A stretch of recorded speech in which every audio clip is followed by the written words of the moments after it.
అది కేవలం బీసీ నాయకులు చేస్తున్న పోరాటం వల్లే. బీసీ సంఘాలు కానీ, బీసీ సమన్వయం కానీ, ఇంకొకటి కానీ ఏ ఇతర బీసీ లీడర్లు చేయకపోతే రిజర్వేషన్ ఆపేస్తారు, అన్ని దానిలో మీకు కటాఫ్ చేస్తారు. మరి మీకు రిజర్వేషన్లో ఉద్యోగం వస్తే మీరు పోయి ఎమ్మెల్యేలో, ఎంపీలో అక్కడలో కేకులు కట్ చేసుకుంటారు, షాలో కప్పుతారు. ఎంత దౌర్భాగ్యం! ఒక్క బీసీ లీడర్గా ఫోన్ చేసి మీరు పోరాటం వల్ల మా వాళ్ళకు ఉద్యోగం వచ్చింది లేదా సీట్ వచ్చింది అని చెప్తున్నారా? ఎంత సిగ్గుతామో ఒక్కసారి ఆలోచించుకోవాల్సిన అవసరం ఉంది సోదరులారా. అదే బీసీ నాయకుల కాడికి వచ్చి ఒక్కసారి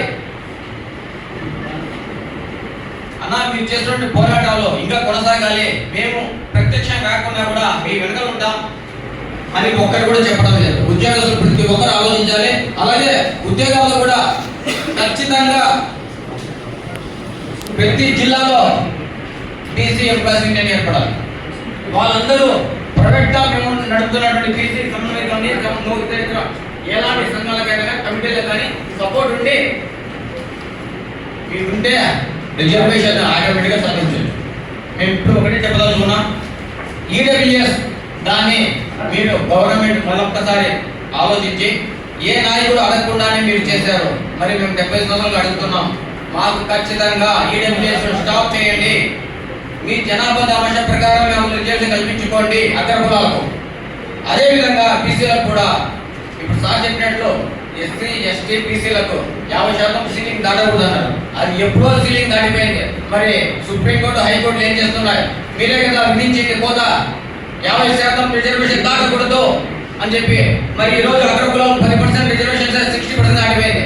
మరి ఏం చేస్తున్నారు సుప్రీం, హైకోర్టులో? ప్రభుత్వాలు ఏం చేస్తున్నాయి అంటే అగ్రకులాలకు ఇస్తే నమ్ముకుంటారా? చీమ పుట్టినట్లు పుట్టిన మమ్మల్ని పుట్టలేదని. మరి బీసీల వరకు వచ్చేటప్పటికీ అన్ని ఆంక్షలేనా? కాబట్టి వీటన్నిటిని మనం నిరోధించాలి. మన రిజర్వేషన్ మనం కాపాడుకోవాలి. ఈడబ్ల్యూ చేసిన ఇప్పటి వరకు స్టాప్ చేసి రిజర్వేషన్ ప్రకారంగా జనాభా సమస్య ప్రకారంగా కేటాయించాలి అని మేము ప్రభుత్వాన్ని వెడగొడుతున్నాం. ఈ సమన్వయ కమిటీ ద్వారా ఇక్కడికి వచ్చినటువంటి ప్రతి ఒక్కరికి పేరు పేరు ధన్యవాదాలు తెలియజేస్తున్నాను. Thank you so much all of you.